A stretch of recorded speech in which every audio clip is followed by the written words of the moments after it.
Hi, my name is Lo Easton. I'm a scholarship coach. I graduated with about $13,000 in the bank because of scholarships, and now I'm here to help you win $1 towards your education. I have about 230,000 people that follow me on my TikTok that is dedicated to scholarship help and tips and resources and advice.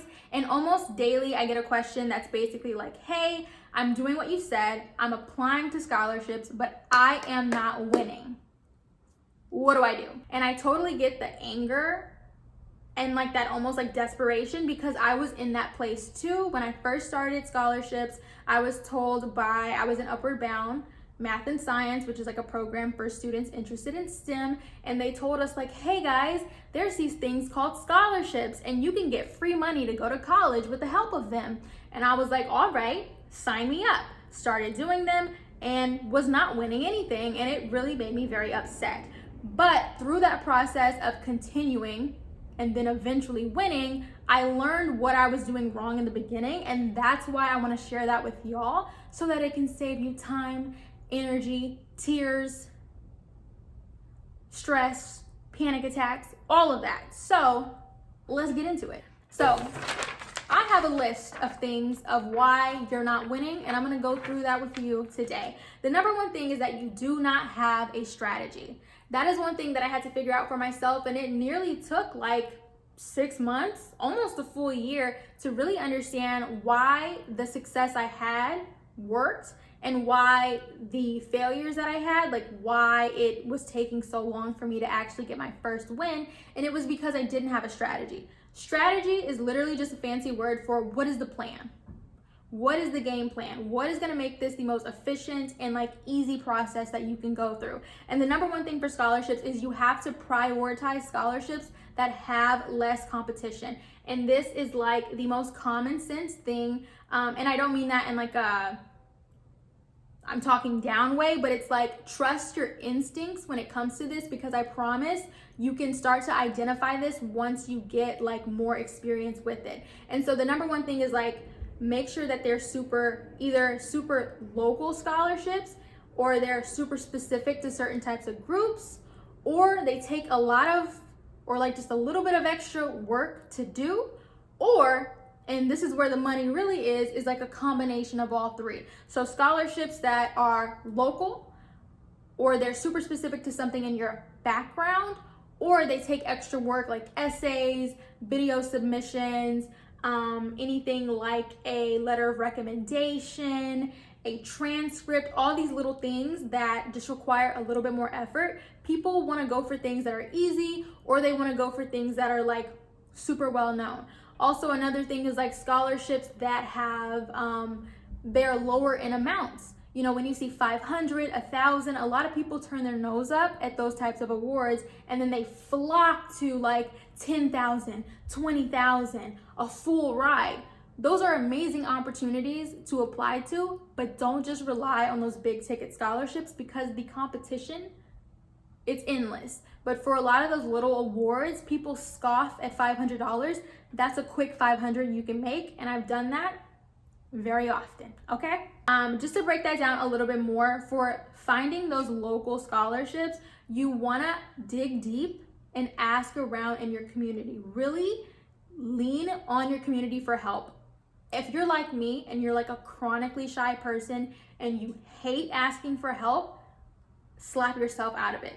You have to, and I had to, and I hated it, but you have to reach out to your counselors. You can just send an email, you can call if you want, set up an appointment, talk to them, ask them if they know about any resources, reach out to teachers, see if they know anything. Any like college prep groups are also really good. Programs like Avid, Upward Bound, anything that's like specific to your community as well.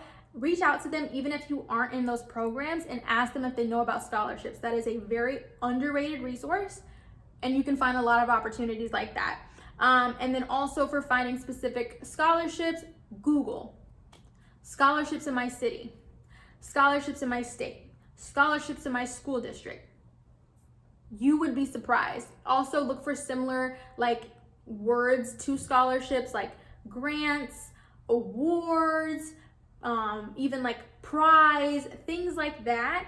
can also come up with some legitimate sources of scholarships. So that's one thing to really, really look at.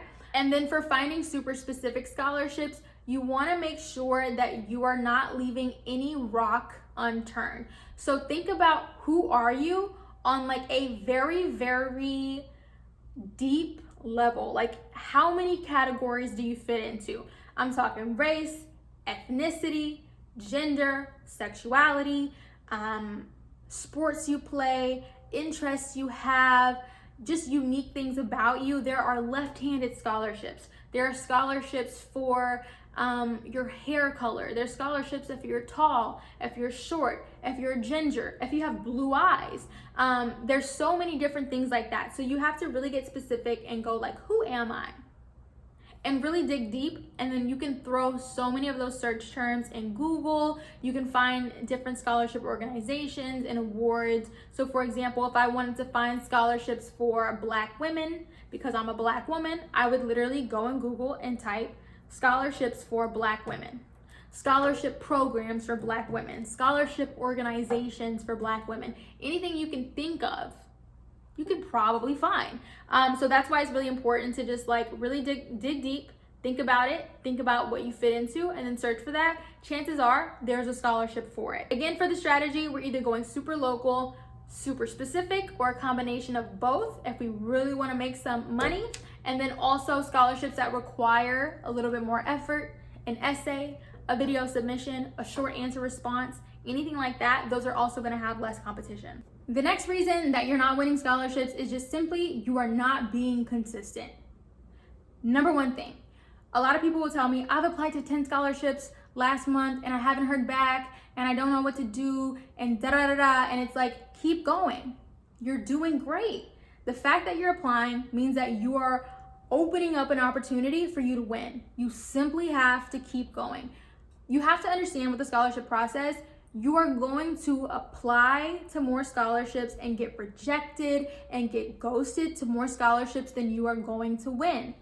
Sit with that feeling, take it in, accept it, and then move on. And then when you just accept that that's just a part of the process, you again are opening up so many opportunities for success. And that's just life. Like, a lot of things are not always gonna go your way, but the more that you open yourself to like being able to achieve things, like the fact that you are trying is giving you the opportunity to win.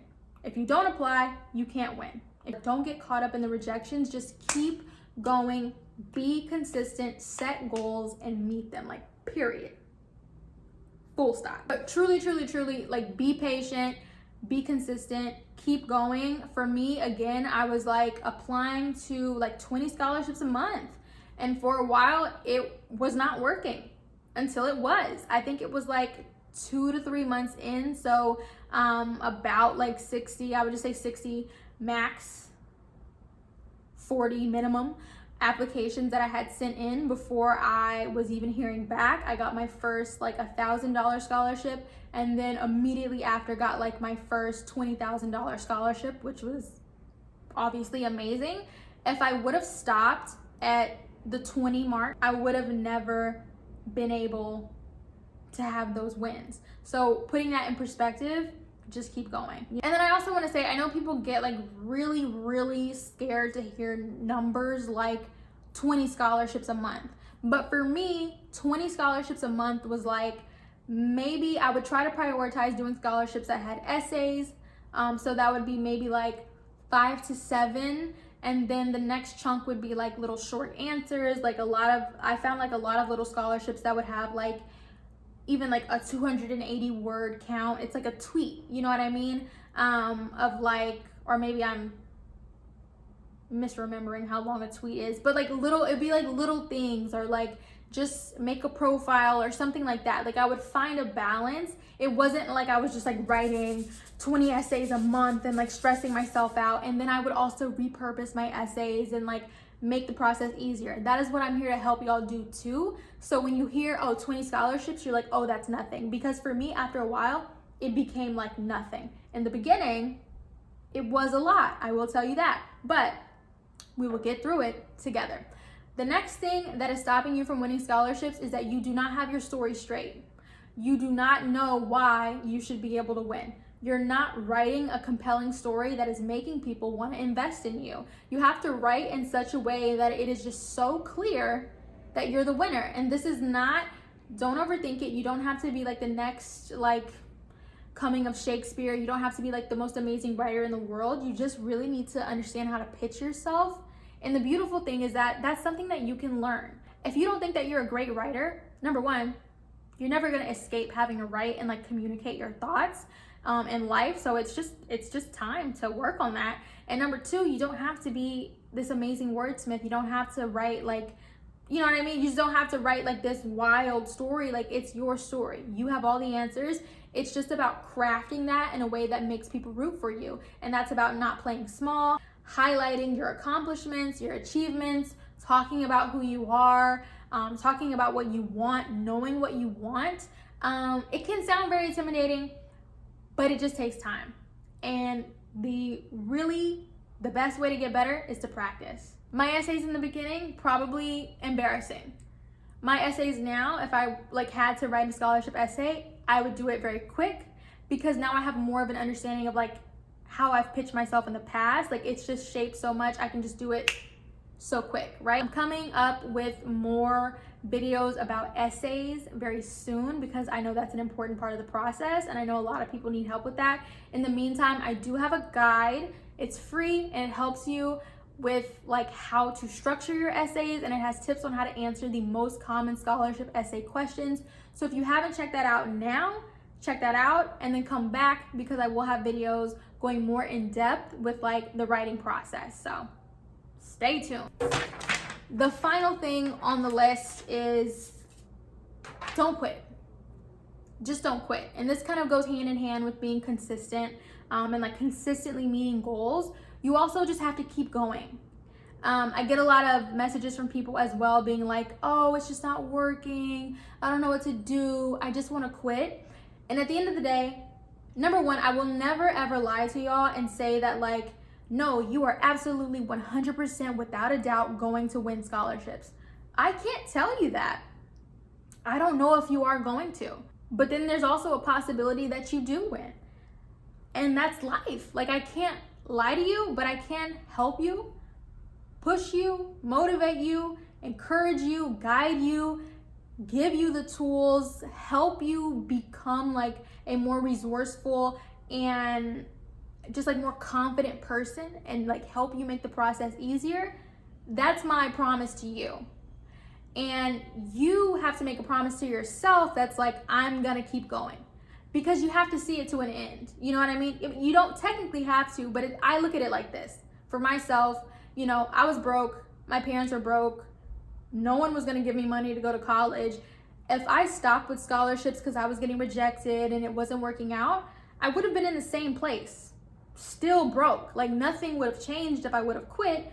I would just still be broke. But continuing to go and apply and put myself out there and show up for those interviews and write those essays and submit those applications, that gave me a chance. Every application was another chance that I didn't have to be in debt, and I could pursue what I wanted, and I could have, pursue the career of my dreams and not have to rush my life. And that was hope. And it was either quit and stay in my situation, do literally nothing to help improve my current situation, or I try. And so it's quitting is just what does it do for you? I can't make you do it, but I just encourage you to see it out through the end. So my point is that while you're going through the scholarship process, you are picking up tools and learning things that are going to take you further than just winning scholarships. It's going to be with you throughout your life. And I promise you, every person I know that has won scholarships, a lot of the other scholarship people that talk about scholarships online, it's just made them a person, and I can vouch for this as well, a person that is just constantly seeking out opportunities. And I know I would not be the person that I am today and have the things that I have today and have the opportunities that I have today if I did not stick to doing scholarships and constantly seek out just constantly seek out different opportunities for myself. Like that has really made all the difference. So that's why I think it's really important to not quit. I will not go in on that any longer. But yeah, those are my major things that I think that students who are not winning scholarships, I really do think it all boils down to, number one, you need a plan. And that really just comes from like learning over time and making the process better and easier over time. And then also, number two, get out of your head. There's a process that you have to do, which is just search for scholarships, find ones that you're eligible for, submit the application, and wait. Trust the process, go through the process, continue to do it, stay consistent, and don't quit. Boom. That is what got me here. That is what's got all the people that I know that have been successful with scholarships. That's what all the people who have currently reached out to me and told me that, oh, I won scholarships, thank you so much for your help. That's what they did. And there's no secret, there's no like life hack. It's really just be disciplined and go through it and learn to make it easier as you go. So yeah, those are my tips. As always, there's more information, more resources, more help on finesseyoureeducation.com, and I will be here next week with more information, more tips, more guides. Thank you for sticking with me while I figure this out for myself. We will have a legitimate setup one day, but until that day, I will see you next Sunday. Okay, bye.